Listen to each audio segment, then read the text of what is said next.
Hello all, welcome to my channel Shravana Karthikam. ఈరోజు 13వ రోజు కార్తీక శుద్ధ త్రయోదశి, కన్యాదాన ఫలము. ఓ జనక చక్రవర్తి, కార్తీక మాసములో ఇంకనూ విధిగా చేయవలసిన ధర్మములు చాలా ఉన్నవి. వాటిని వివరించదను, సావధానుడివై ఆలకింపుము. కార్తీక మాసంలో నదీ స్నానం ముఖ్యము. దానికంటే ఒక పేద బ్రాహ్మణుని కుమారునకు ఉపనయనం చేయుట ముఖ్యము. ఒకవేళ ఉపనయనముకు అగు ఖర్చు అంతయు భరింపశక్యము కానప్పుడు మంత్రాక్షతలు, దక్షిణ తాంబూలాది సంభావనలతో తృప్తిపరిచినను ఫలము కలుగును. ఈ విధముగా ఒక పేద బ్రాహ్మణ బాలునకు ఉపనయనము చేసిన ఎడల ఎంతటి మహాపాపములు చేసియున్నను, ఎంతటి దుష్కృత్యములు చేసియున్నను, ఎంతటి వ్యభిచారం చేసియున్నను ఆ పాపములన్నీ పోవును. ఎన్ని నూతులు తటాకములు త్రవ్వించినను పై చెప్పినట్లుగా ఒక బ్రాహ్మణ బాలునికి ఉపనయనం చేసినందువలన వచ్చు ఫలమునకు సరితూగవు. అంతకన్నా ముఖ్యమైనది కన్యాదానము.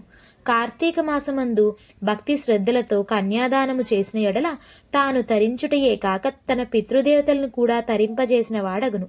ఇందులో ఒక ఇతిహాసం కలదు, చెప్పెదను, శ్రద్ధగా ఆలకింపము. సువీర చరిత్రము. ద్వాపర యుగంలో వంగదేశంలో గొప్ప పరాక్రమవంతుడు సూర్యుడు అయిన సువీరుడని ఒక రాజు ఉండెను. అతనికి రూపవతి అను భార్య కలదు.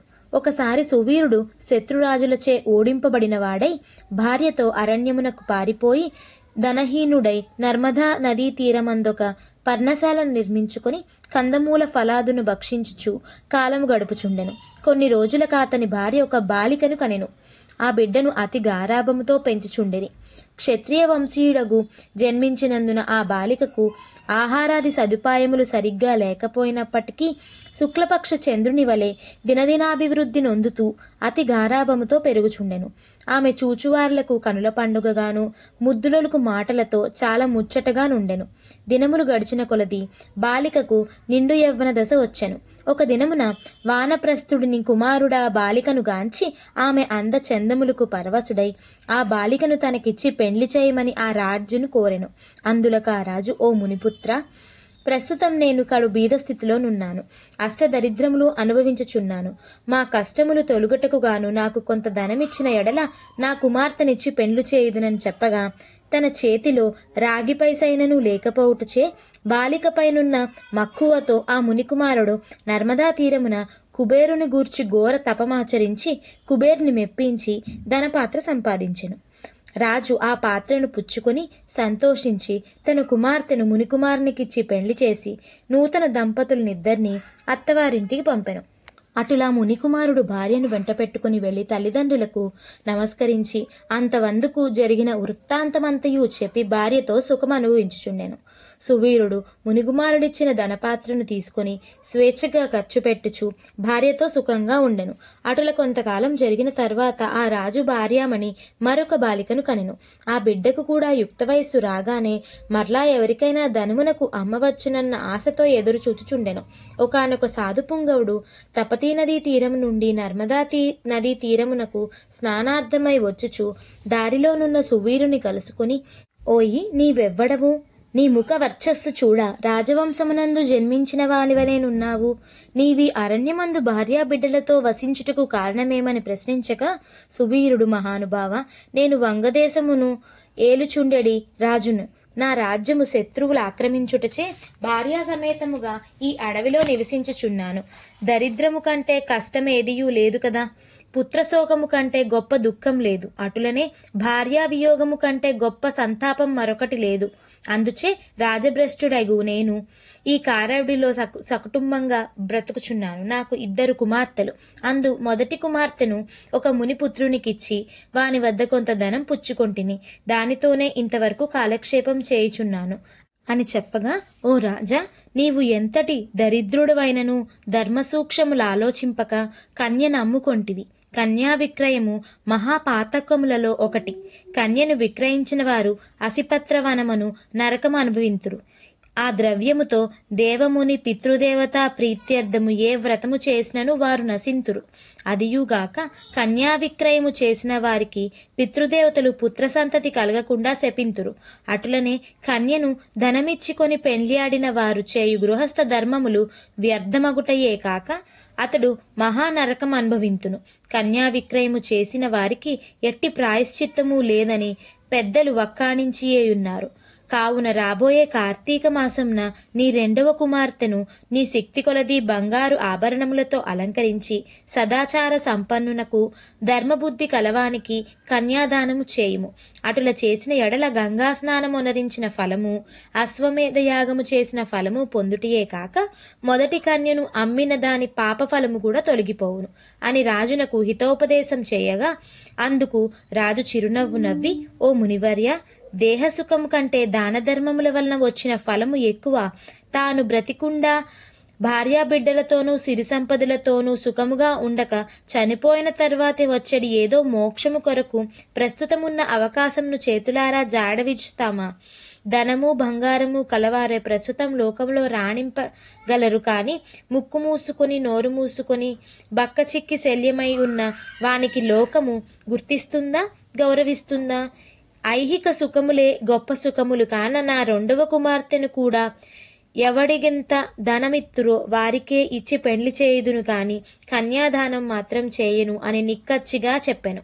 ఆ మాటలకు సన్యాసి ఆశ్చర్యపడి తన దారిన తాను వెడిలిపోయెను. మరికొన్ని దినములకు సువీరుడు మరణించెను. వెంటనే యమభటులు వచ్చి వానిని తీసుకొని పోయి యమలోకములో అసిపత్రవనమను నరక భాగమున పడవేసి అనేక విధాలుగా బాధించిరి. సువీరుని పూర్వీకుడైన శృతకీర్తి అని రాజు ధర్మయుక్తంగా ప్రజలను పాలించి ధర్మాత్ముడై మృతి చెందిన పిమ్మట స్వర్గమందు సర్వసౌఖ్యములు అనుభవించుచుండెను. సువీరుడు చేసిన కన్యా విక్రయం వలన ఆ శృతకీర్తిని కూడా యమకింకర్లు పాశములతో బంధించి స్వర్గము నుండి నరకమునకు తీసుకొని వచ్చిరి. అంతటి శృతకీర్తి, నేను ఎరిగున్నంత వరకును ఇతరులకు ఉపకారములు చేసి దాన ధర్మములు యజ్ఞయాగాదులు ఒనరించి ఉన్నాను. నాకీ దుర్గతి ఏల కలిగెనని మనసులో తలుచుకొని నిండు కొలువు తీరియున్న యమధర్మరాజు కడకేగి నమస్కరించి, ప్రభు, నీవు సర్వజ్ఞుడవు, ధర్మమూర్తివి, బుద్ధిశాలివి, ప్రాణకోటంతిని సమానంగా చూచుచుండెడివాడవు. నేనెన్నడూ ఏ పాపము చేసి ఉండలేదు.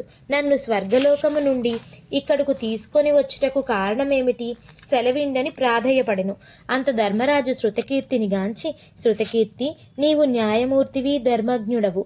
నీవెటువంటి దురాచారము గాని చేసి ఉండలేదు. అయిననేమి, నీ వంశీయుడగు సువీరుడు తన జ్యేష్ఠ పుత్రికను ధనము కాసించి అమ్ముకొనెను. కన్యనమ్ముకునే వారి పూర్వీకులు కూడా ఇటు 3 తరాలు అటు 3 తరాల వారు ఎంతటి పుణ్య పురుషులైనను నరకం అనుభవించుటయే కాక నీచ జన్మలెత్తవలసి ఉంటుంది.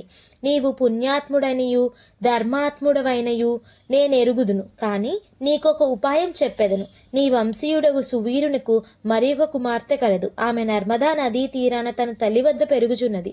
నా ఆశీర్వాదం వలన నీవు మానవ శరీరము దాల్చి అచటకు పోయి ఆ కన్యను వేద పండితుడగు శీలవంతుడకు ఒక విప్రునకు కార్తీక మాసంలో సాలంకృతముగా కన్యాదానము చేయించుము. అటుల చేసిన ఎడల నీవు, నీ పూర్వీకులు, సువీరుడు, మీ పితృగుణములు కూడా స్వర్గలోకమును కేగుదురు. కార్తీక మాసంలో సాలంకృత కన్యాదానము చేయడం వలన మహాపుణ్యాత్ములగును. పుత్రికా సంతానము లేనివారు తమ ద్రవ్యములతో కన్యాదానం చేసినను లేక విధి విధానముగా ఆబోతుకు వివాహమునర్చినను కన్యాదాన ఫలం అబ్బును.